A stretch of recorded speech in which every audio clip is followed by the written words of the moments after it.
Good evening, and thank you all for being here. This is the board meeting of September the 22nd, 2025. Before I call this meeting to order, I have a statement. As the elected chairman, I understand that my words carry weight, and I used the wrong choice of words in a recent social media post. To those who were hurt and offended, I am sorry. The post has been deleted, and in the future, I will be mindful, and I will no longer post on social media. My focus has always been and remains serving the students, families, and members of the community with respect and integrity. I've been working with children in Horry County Schools since 1997. My focus has always been kids first. Thank you very much. Now, without further ado, I'd like to ask for the, we need to be called into order. Ms. Edmonds, are you ready for an invocation? Yes, sir. Please. Please pray with me. Dear Heavenly Father, we come to you tonight, Lord, with hearts full of love and grace, and we ask for your guidance, for your nudgings, and for all of the wisdom that you can possibly give us. And I just pray, Lord, that each and every person here will lead and leave this room with their hearts full of love and grace. And we thank you for this time together. In Jesus' name, amen. Thank you. Next, I would like to ask the Loras Army JROTC to present the colors and Pledge of Allegiance. Please stand.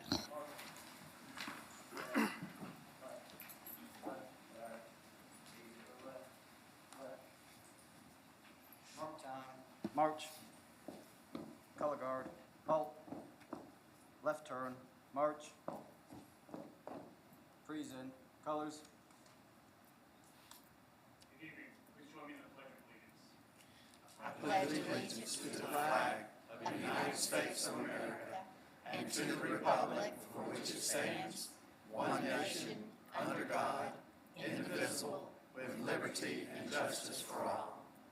Order, colors.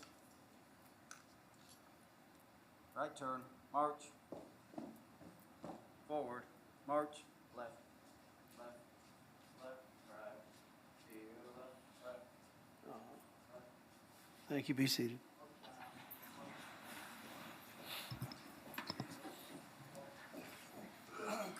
Next on the agenda would be the introduction of board members, starting with Ms. Evans. Hello, my name is Debbie Edmonds, and I serve District 2, which covers Myrtle Beach and a small portion of Carolina Forest. Good evening. I'm Tracy Winters. I serve District 3, which is Carolina Forest, and I also serve as Regional Director 4 on the South Carolina School Board Association. Good evening, I'm Wendy Hodges, and I represent District 4, and I serve as Socastee, St. James, and Myrtle Beach. Good evening, I'm Howard Barnard. I represent District 5, St. James, Burgess, and Socastee. Good evening, I'm Pam Dawson, and I am grateful to be serving the communities of St. James, Socastee, and a small portion of Carolina Forest.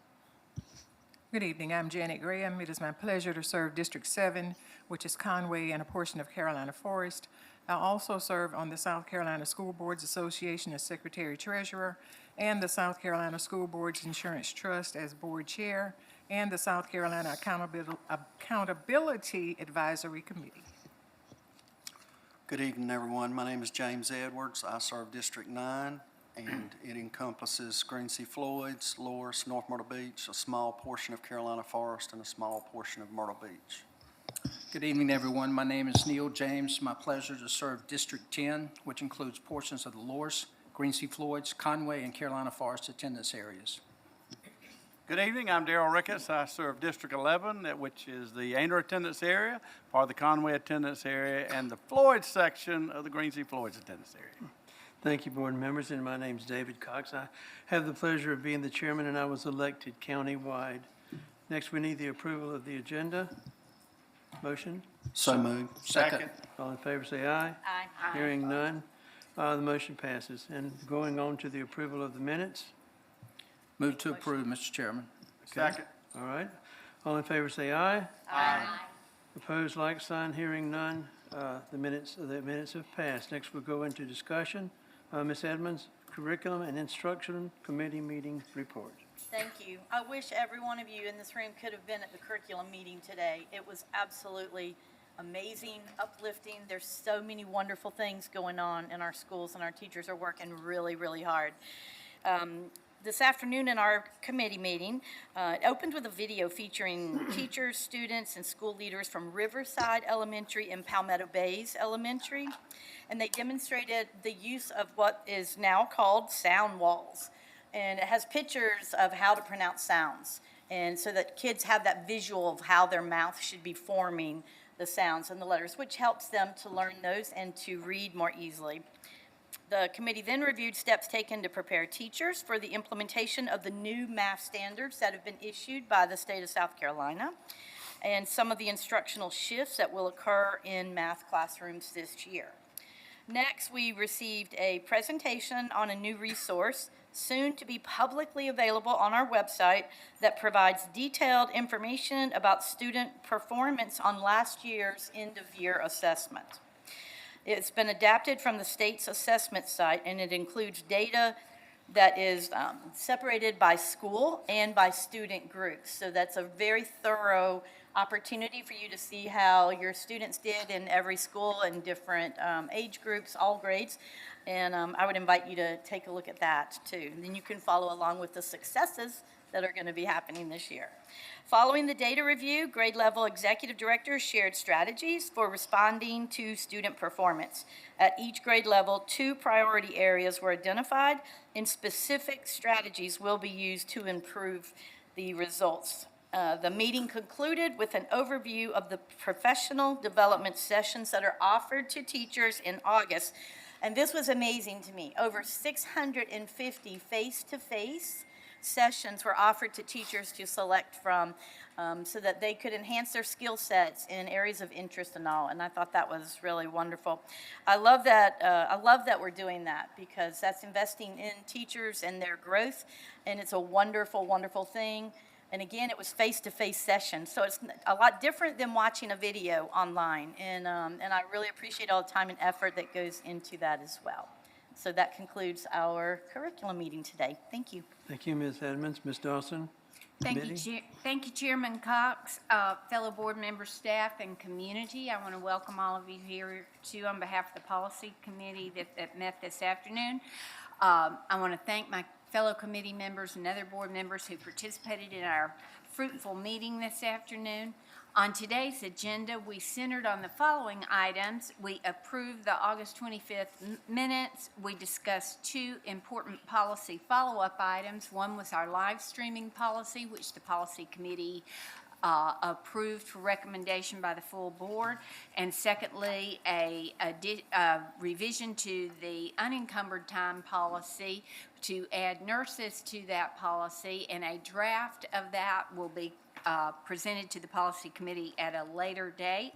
We began discussions about our board governance policies.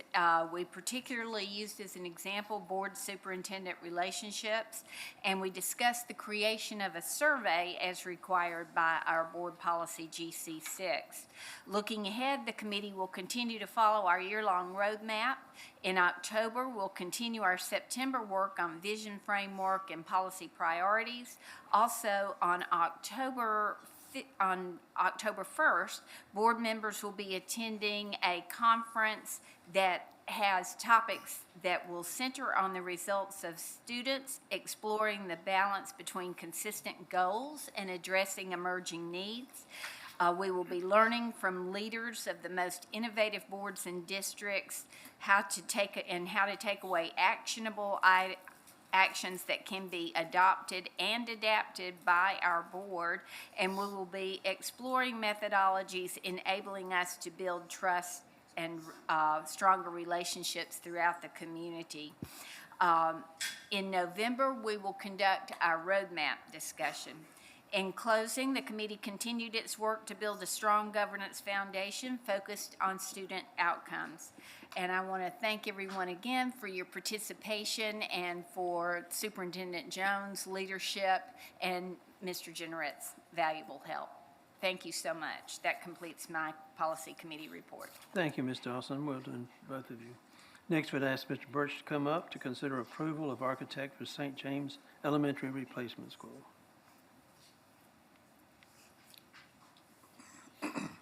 Thank you, Mr. Chairman, board members, Mr. Jones. It's my pleasure tonight to bring to you the recommendation from the Architect Selection Committee for the replacement facility for St. James Elementary School. We put out an RFQ earlier this summer. We had 8 submittals from various architectural firms. We met and evaluated those and reduced them down to 3, which we interviewed in September. It is our recommendation from the committee that you select SMHA Architects for the design, engineering, and permitting for this new facility. To give you a little more background on that architect, that is a group out of Mount Pleasant, and they are the ones that designed the prototype for the 2 elementary schools we just opened in Carolina Forest. So this will be another version of that prototype that will be built. It will save us time and money to do so. And I'll be happy to answer any questions about the committee's work or have a discussion about that architect. Any questions? Ms. Chairman Cox? Yes. I would just like to confirm with Mr. Birch. Can you confirm that all of our standard procurement policies were followed during this process? Yes, ma'am, I can. We followed the guidelines to the letter. We stated in our RFP that we would select a minimum of 3 to interview. We did that, and we followed all those procedures in the rankings and the gradings and the interview process. Thank you. I just think it's very important for the public to understand we have a process, it's published, and we followed it to the T. Thank you. Absolutely. Thank you, Ms. Graham. Thank you, Mr. Chairman. Okay, when we say prototype, just to be sure that we all understand. Yes, ma'am. We have the prototype for the 2 schools that we just did. So with that basic foundation, we're going to construct this new school based on that, and we're going to tweak it based on the needs, topography, or whatever of where this new school is, so we don't have to start from scratch. That is correct. It will be what we call a site adapt. So we are taking the same footprint of the building and adapting it to the location which we're going to be building that on, which, as you all know, is the existing site of the current school. So that's going to be quite a challenge, but we're up for it, and we believe this architect can handle it. Thank you. You're welcome. Any more questions? Hearing none, I thank you, Mr. Birch. Thank you. Ms. Scott, consider financial support for school team participating in school-sanctioned national competitions, if you please. Good evening, Chairman Cox, board members, and Mr. Jones. This evening, I'm bringing a request for national competition funding support on behalf of Conway High School. Back on April 13, 2015, the board approved a yearly allocation of $100,000 in the general fund budget to assist schools with national competition costs. In the event, or these funds are limited to $3,000 per school per national event. In the event that the registration is greater than $10,000, requests may be made to the board for special consideration. The board may fund up to 50% of the registration fees if approved. In the materials provided for you tonight for this meeting, you received a special consideration request for national competition funding on behalf of Conway High School. We are bringing this request because the funding amount is over $10,000. In previous years, several of you have shared that you would like to provide additional support by utilizing your board discretionary funds beyond the designated national competition funds. If you would like to contribute, please email me and I'll serve as your point of contact for that. I'll be happy to answer any questions that you may have at this time regarding this request. I have one. Okay, Deb. Thank you. How much money are you needing to complete the dollar amount that they require? So the total amount for the event, which is the National FFA Competition, which will be held October 27th through 31st in Indianapolis, Indiana, the total cost is $15,330. Half of that is $7,675, which it can be utilized from the $100,000 for national competition funding. I talked to Dr. McKissick at Conway High School, and they're going to use some of their plant sale to offset some of the costs. So they're still $7,675 short. Thank you. All right, Any more questions? Hearing none, I'll thank you, Ms. Scott. thank you. At this time, I'll turn the microphone over to Mr. Jones for a superintendent's report. Thank you, Chairman Cox, board members, and community members. Just a reminder, September is National Literacy Month. That's right, the superintendent needs us reading all together. And it's a time to celebrate the power of reading and the doors it opens for all of our students. I want to remind the community of the Superintendent's Reading Challenge. I've got breaking news, board members, that we're up to 8 million pages read in 2 weeks. And so this is really catching fire, as the kids would say. And it's something that is really, really going to change futures. It encourages, this initiative encourages every student, from our youngest learners to our high schoolers, to set personal goals, embrace the joy of reading, and share what they've read about. Share it not only in person, in any way that young people interact. When they are sharing what they're reading, we're winning as adults. Together, we're building a culture where reading is celebrated daily. Let's continue to raise our expectations and ensure every child rises with reading here in Horry County Schools. And today I was at Waterway Elementary, where young Ainsley is a top 3 reader in the world in the Malcolm Mitchell Summer Reading Competition. And I will tell you, that school was so excited for Ainsley and her commitment to reading. I know that she personally raised the bar for her peers today. Finally, I want to take a moment, just for a second, and brag.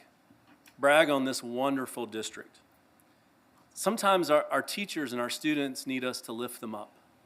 They need us to quiet the noise and see the greatness that's going on in our classrooms, in our schools. And we can't miss an opportunity to say the great things and reflect the great things that they're doing.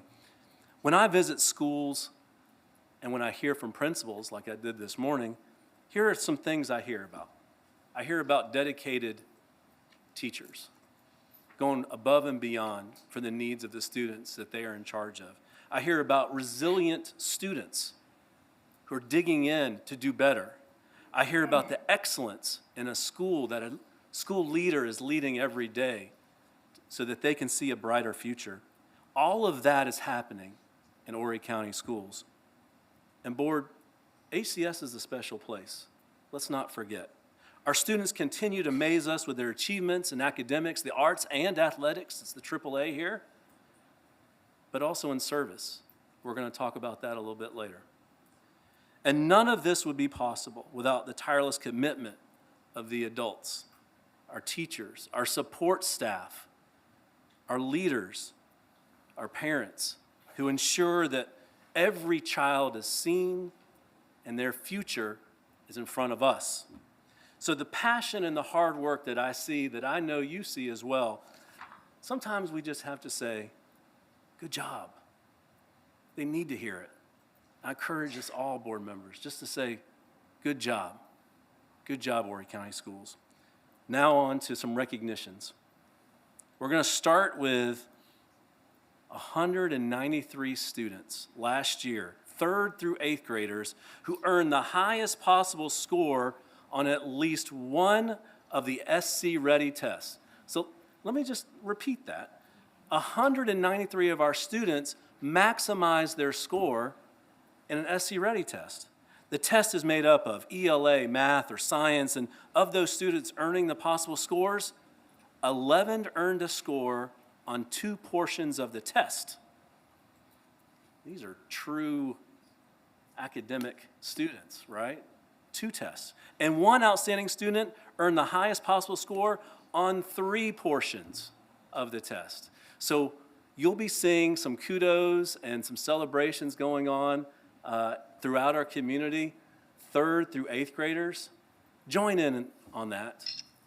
Join in on those celebrations. Our kids work way too hard not to be celebrated for their academic success. Next is we have National Merit semifinalists. I've told this board and this community many times, don't compare us to South Carolina. Compare us to the nation. Set the expectations high. And the National Merit Scholarship Corporation announced the name of 26 Horry County school students as semifinalists in their 71st annual National Merit Program. These HCS students are among approximately 16,000 semifinalists who have the opportunity to compete for 7,000 National Merit Scholarships, with nearly $26 million available. When you look at the schools, they include Loris, North Myrtle Beach, Scholar, Socastee, St. James. From approximately 16,000 of the semifinalists that are named, and you can see the ones from HCS on the screen, about 15,000 typically advance to the finalist level, and every finalist will compete for 2,500 National Merit, $25,000 scholarships. So we'll know more as the competition keeps going, but HCS is well-positioned nationally to have a ton of National Merit Scholars. Great job, students, and great job, teachers. Next, we're going to go to North Myrtle Beach, and this is Tracy Mitchell, and she's a special education teacher at North Myrtle Beach High. She's been awarded the Richard M. Cuffle Excellence in Education Award from the South Carolina Vocational Rehabilitation Department. This award is presented to someone who understands the importance of collaboration and exemplifies an innovative approach to providing quality service to students. Tracy will be honored at the SC Vocational Rehabilitation Association Conference in October. Great job, Tracy. Next, we have great partners in Horry County School, people who want to stand next to us as we raise the bar for our kids. HTC is one of those partners. And Horry County Schools received a capital credit refund from HTC for $50,641. This HTC Board of Directors approved a 2025 capital credit refund of approximately $8.8 million in total to its membership. And HTC has refunded over $193 million to its members since 1979. Thank you, partners like HTC, for supporting our students and our staff. Next, I got to go to a Coastal Carolina University football game. First time I've been to that. And the Sun Belt Conference, Coastal Carolina University and CCU football program announced that Coastal Carolina University had received a $7,500 gift from the College Football Playoff Foundation and their Extra Yard for Teachers program. As part of the CFP Extra Yard for Teachers Week across the nation, CCU presented the gift to Horry County Schools on an on-field presentation, the home football game, September 13th. I had a lot of fun. I thought I was going to get to go play, but that was not part of the cards for me that day. And the $7,500 gift is a benefit for the partnership between the university, Coastal Athletics, and Horry County Schools. Another example of a high-level partnership doing what it needs to get done for our kids.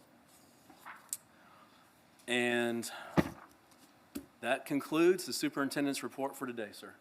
Thank you, Mr. Jones. Next, we will encourage public speaking. At the appropriate time, you will be recognized by me, the board chair, and you will be given 2 minutes and 30 seconds. A maximum of 30 minutes during a regular board meeting has been allocated for citizens to speak. Because there are 12 citizens speaking, you get 2 minutes and 30 seconds. In case of abusive or vulgar language, profanity, threatening remarks, or comments of purely personal attacks on students, staff, or board members, I will rule this person out of order and require him or her to relinquish the floor.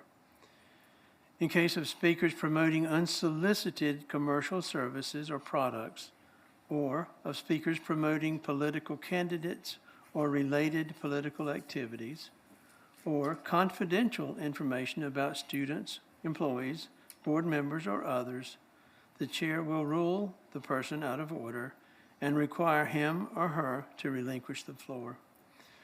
Please note, the purpose of the public forum is to give the public an opportunity to make the board aware of issues the administrative staff has been unable to resolve or to express a viewpoint concerning board business.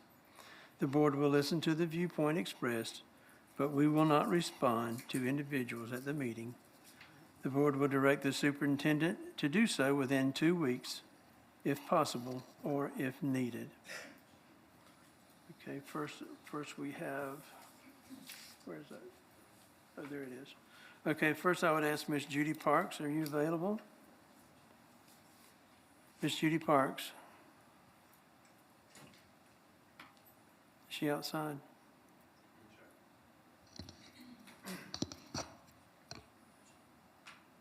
No, she's not here. Next, Miss Elizabeth Braun.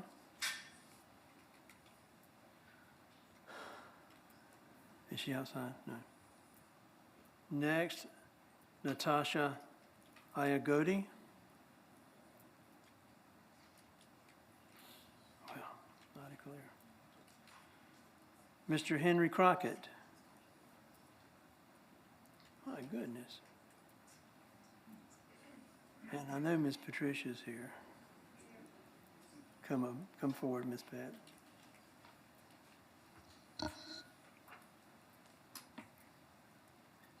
Good evening, Board and Superintendent Jones. I'm very happy to be here. You don't know how happy I am because I'm 86 now and I'm still going. But anyway, I want you to start evaluating students, teachers, as compared to the average IQ of the state, the average IQ of the nation, and the average IQ of Finland. Because if you evaluate them on their average IQs compared to what other people are doing, you can see that our children are doing well, and they don't need to be stressed out like they're being stressed out of. For example, the average IQ of South Carolina is 30, when it is 100, well, I gotta get this straight. No, our average IQ is 98.2, I think. And New Hampshire's is 104.2. So if you look at the scores, the states with the average high IQ have that high scores. The others are lower, and that's to be expected. If you have a child with a 60 IQ and they read Run, Dick, Run, that's a great accomplishment, and they should be awarded to accordingly. So that's what I'm asking you to do. In Finland, they let children be children. I read today that if you have ADD, for every 10 minutes of instruction, you need 3 minutes of exercise. So if you figure that out of a 6-hour day, for 4 hours of instruction, you need 2 hours of lunch and recess. And if you look at Finland, they limit you to 4 hours of formal instruction. And I'll come back next time and finish this because I didn't get to finish. So I'll send you all a copy and I'll be back. But I want you really to think about letting our children be children, because you've got stressed out teachers, stressed out students, and even stressed out bus drivers. And a teacher told me last week that this was the most stressful year in history in this county.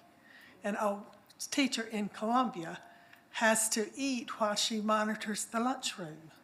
I mean, it's all over the state. It's not just Horry County. We need to look at our whole state system and eliminate the stress. Thank you, The Pat. main thing is stress. We appreciate you. Well, I had 2 more seconds. What can you say in 2 seconds? You're coming back next time. I know. Let me tell you, stressed out teachers get anxiety attacks, nervous colon, and high blood pressure. That's good, thank you. Next, I would ask Mr. J.D. Davis to take the podium.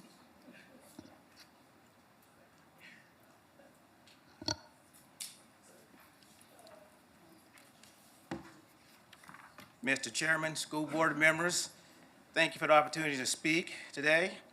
Many of you know me from my years as director of junior ROTC. Well, it's like a reunion coming back and seeing everyone here today.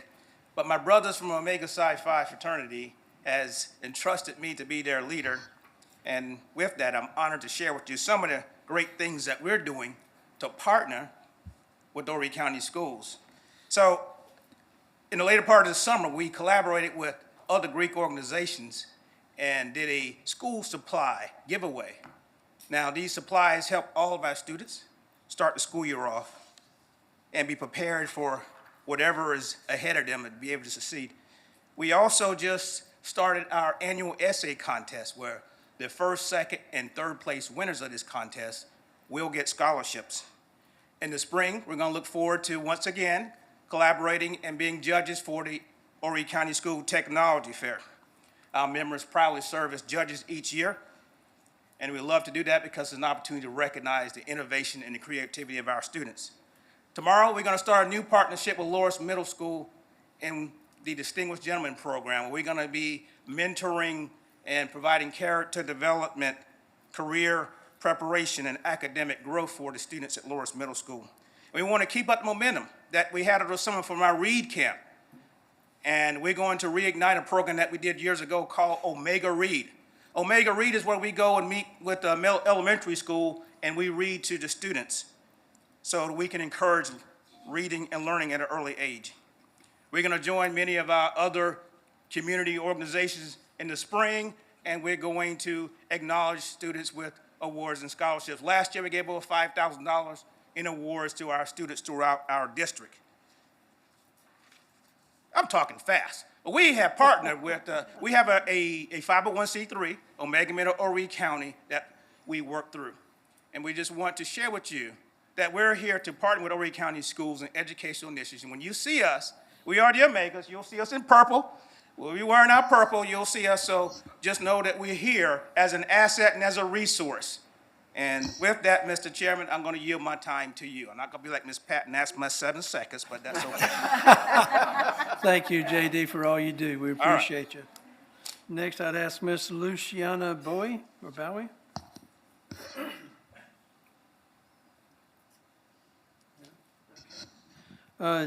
Jacqueline Fignoli.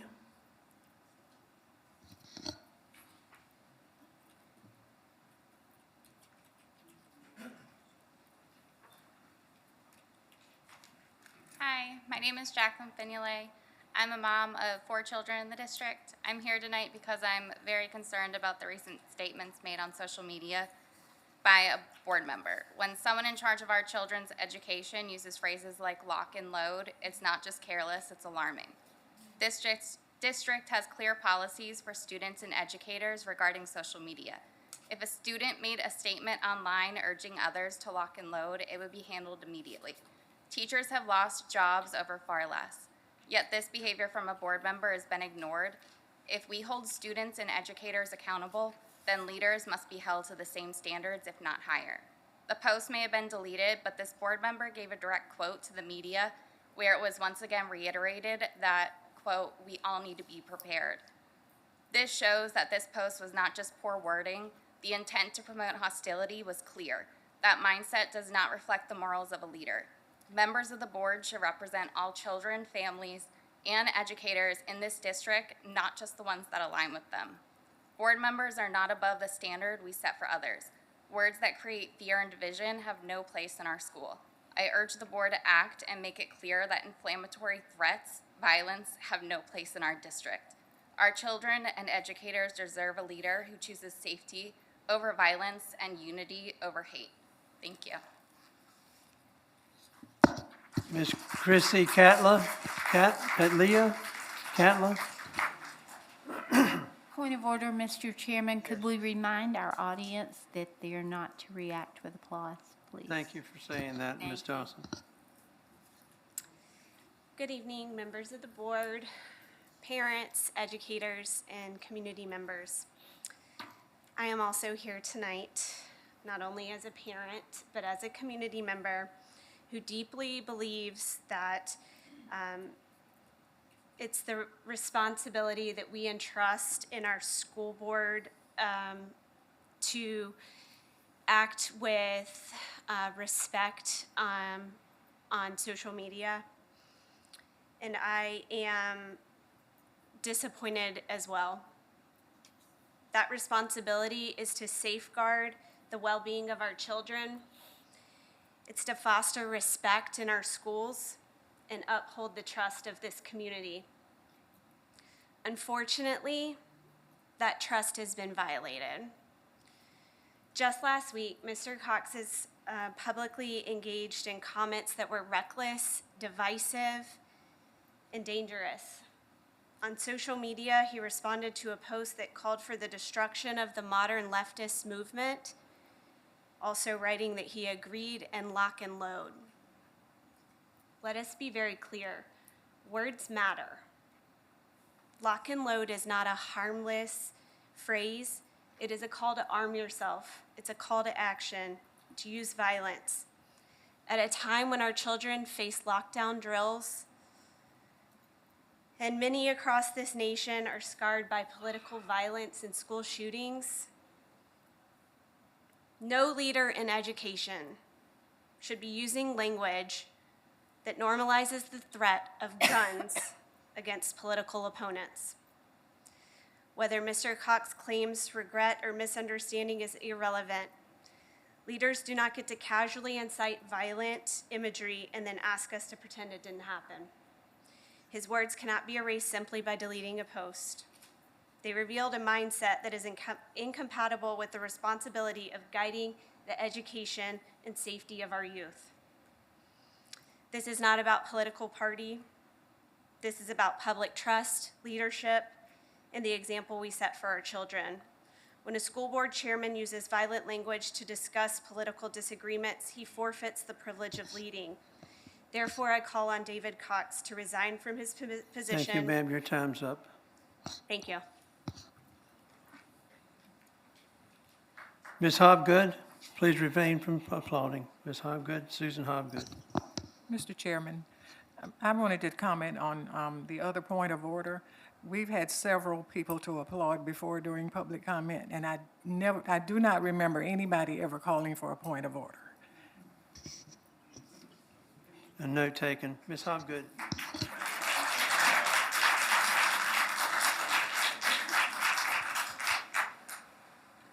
Good evening. My name is Susan Hobgood. I am the Horry County Education Association President, also an Horry County Schools teacher and a member of the community. I want to begin by acknowledging the statement made by the chair at the beginning. Taking responsibility is an important step, and I believe it sets a more respectful and constructive tone for our schools and our broader community. As many of you know, educators have recently faced discipline for posts on their personal social media pages. Screenshots are shared, and this has created an environment of increased scrutiny. In response, I posted a reminder on the HCEA Facebook page that included the following: "We are living in politically charged times. Please be mindful of how political posts may be received or used, and exercise caution before posting or sharing." This advice doesn't only apply to educators. It should extend to our elected leaders as well.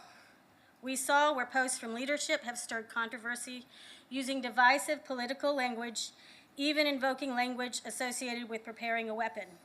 Even if that was not the intent, the impact of those words matter.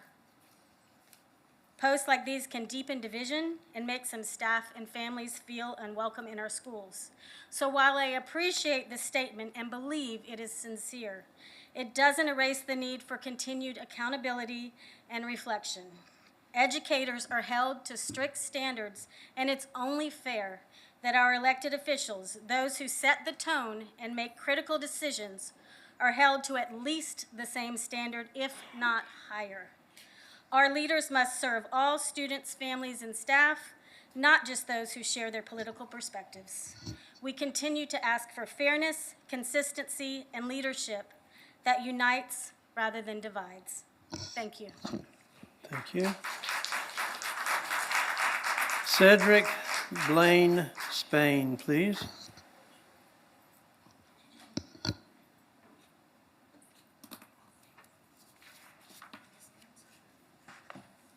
Greetings, Superintendent, Assistant Superintendent, Mr. Chairman, school board members, and the Horry County community. Today I come as one, but I stand as tens of thousands, as I speak on behalf of students, parents, and every individual responsible for the safety and well-being of our children. Why would anyone be in a position of leadership feel comfortable typing such words, knowing their weight only to later delete them, if employees have been dismissed for far less of social media, Why is a certain person still sitting on the dais? Let's be honest. If you're bold enough to post lock and load, you may also be bold enough to act on it, and that should be a concern for every parent, every teacher, every employee in the district. We cannot gamble with the safety of our children. What if those words weren't just political rhetoric? What if they became action? What if they were aimed at certain students, staff, and family members who didn't align with one man's ideology? When you deleted the post, you acknowledged you were wrong. And with that acknowledgement, your resignation should have followed, not as punishment, but as accountability. On September the 16th, 2025, Ellen Weaver, State Superintendent of Education, sent out a memorandum clarification regarding unprofessional educator conduct. Our children deserve to feel safe.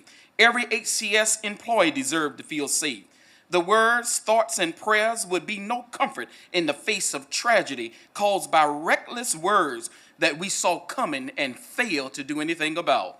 Let's remember, we all created in the image and the likeness of God, regardless of race, color, creed, political belief, or identity, or income level. If we share the same blood, we can be life-sustaining to one another. We must agree to disagree without crossing the line into violence or even suggesting it lock and load. It's not just figure of speech, not when spoken by someone in a position of power. If you are unwilling to protect the dignity and the safety of every student, then you are unworthy for the position you hold. The longer you remain, the more at risk Horry County schools become.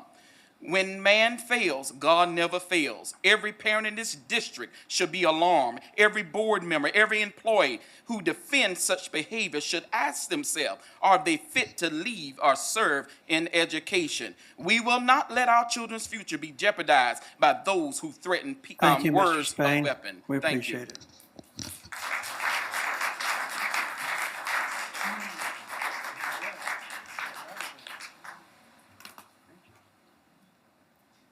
Okay, next, we need to go into executive session. I need a motion. Mr. Chairman, I move that we pause our business session and enter into an executive session for the purpose of discussion of personnel matters. I'll Thank you. second that. In a second, all in favor, say aye. Aye. Opposed, like sign. Hearing none, we'll be back when we're finished.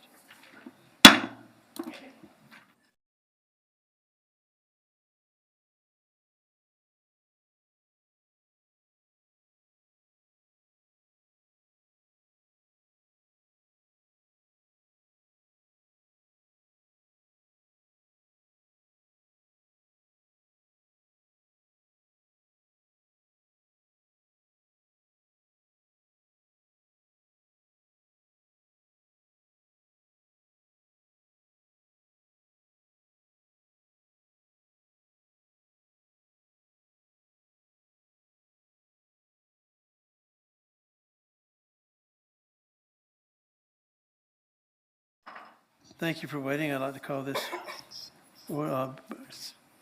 back into order. Mr. Chairman, Yes. I'd like to report that we are, I guess, resuming our business meeting. We have had an executive session, and during that executive session, no votes were taken, no decisions were made. Thank you, Mr. James. Yes, Miss Emily Gossett.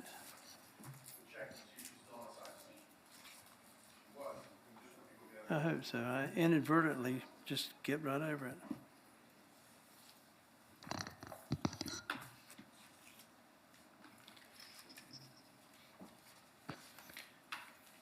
Mr. Chairman, I guess we need to officially make that a motion, so I make a motion that we return from executive session and resume our regular business meeting. I'll second that. All in favor? Aye. Opposed, like sign. Hearing none. Mr. Chair, I think the individual may have left. We're going to check outside once more, but she may have left. I'll just check one more time. If you bear with Okay. me, just give me 1 minute. Amanda, would you call her tomorrow just to make sure that she wants to come back? I'm so sorry about that. Mr. Chair, she just told me she'll come back next month. Okay, Thank you. thank you. So, we're moving into business. I need a motion. So moved. Second? All in favor? Aye. Opposed, like sign. We're back into business. Now, from here on out, we'll be using our machines to vote.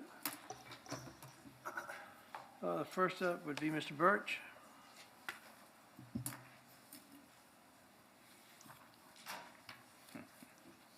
Chairman. As we discussed earlier tonight, we have brought to you a recommendation from the Architect Selection Committee for SMHA Architects, and we would request that you authorize us to issue the notice of intent to award to them to perform design services for replacement of the St. James Elementary School. So moved. Second. All in favor, let's just vote. And that's unanimous. Thank you, Mr. Birch. Thank you very much. Next, Mr. Jennerat, treatment of stakeholders. Good evening, Mr. Cox, board members, Superintendent Jones. You have before you OE3, which is in reference to treatment of stakeholders. The information was shared with you at our work session last board meeting, and this is in reference to making sure that we have avenues in which we can speak with, communicate with our stakeholders, whether they're parents, students, staff, and the community at large. Any questions? I'll be able to answer this time. Any questions? Need a motion? I move to approve. Second. Okay, let's vote. That was also unanimous. Thank you, Mr. Jennerat, and you're up again for the live streaming policy review. Yes, sir. This is in reference to live stream at board meetings. Board meetings also include committee meetings. As I mentioned at the last board meeting, Horry County Board of Education has been ahead of this. We've been live streaming for quite some time, but this particular policy is for all districts and school boards across the state. We made sure that in presenting this policy, we used the model policy that was provided to us through the South Carolina School Boards Association. Also, at the last meeting, we made a slight modification, which asked that in the event that the system goes down, it says that the board would make efforts to work the system back up. We included the board and its designee, which we have staff that's available for that. Also, there was a question in reference to making sure that we have available to the public accessibility through YouTube, and we have that in place as well. We have ran it through the policy committee meeting earlier today, and a question came up about the posting of something in reference to YouTube, and we will meet the 48-hour requirement to get that up with YouTube as well as we do with our website. I'll take any questions that you may have at this time. Questions? Hearing none, I need a motion. Mr. Chairman? What? I move that we adopt the policy as presented. Thank you so much. Second, Mr. Chairman. Okay, let's vote. Perfect. It's also unanimous. Thank you, Mr. Jennerat. Thank you. Next, I'd ask Mr. Gardner to come up. Good evening, Chairman Cox, board members, Mr. Jones. At our September 8th meeting, we presented the Minority Business Utilization Plan, and tonight we're asking the board to give approval to that. Need a motion? Move to approve, Mr. Chairman. Okay, please vote. That's likewise unanimous. Okay. Next, are there any advisory board appointments that need to be done? Do you have one, Tracy? Okay. Yes, I would like to nominate the following for the Carolina Forest Advisory Board. For Ten Oaks Elementary School, Lonnie Kay, 2-year term. For Carolina Forest High School, Kelly Hanley, 2-year term. Okay. Okay, all in favor say aye, or let's vote with using these things. Yeah, we're doing it, so let's do it. Okay, that was unanimous. Thank you so much. Anyone else have advisory board? Mr. James? Mr. Chairman, I would like to nominate Beth Fox Cannon for a 2-year term to the Loris Advisory Committee. I'll second that. All right, let's vote. It should be unanimous. Thank you so much, Mr. James. Anyone else? Mr. Chairman? Yes? Mr. Chairman, I'd like to nominate Haley Kelly to complete the unexpired term of Mary Hooks, which will be a year, and also nominate Philip Brown for a 2-year term as community member. Thank you so much, Mr. Ricketts. Second. Okay, please vote. All right. It didn't clear. I thought we'd already voted. Okay. There you go. And that was likewise unanimous. And then it comes to the best part of the meeting. We have a consent agenda. Move to approve, Mr. Chairman. Second. All in favor say aye. Aye. Like signs, hearing none. And last but not least would be the adjournment. I move we adjourn, Mr. Chairman. Thank you. Second. All in favor say aye. Aye. Opposed, like sign. We are adjourned.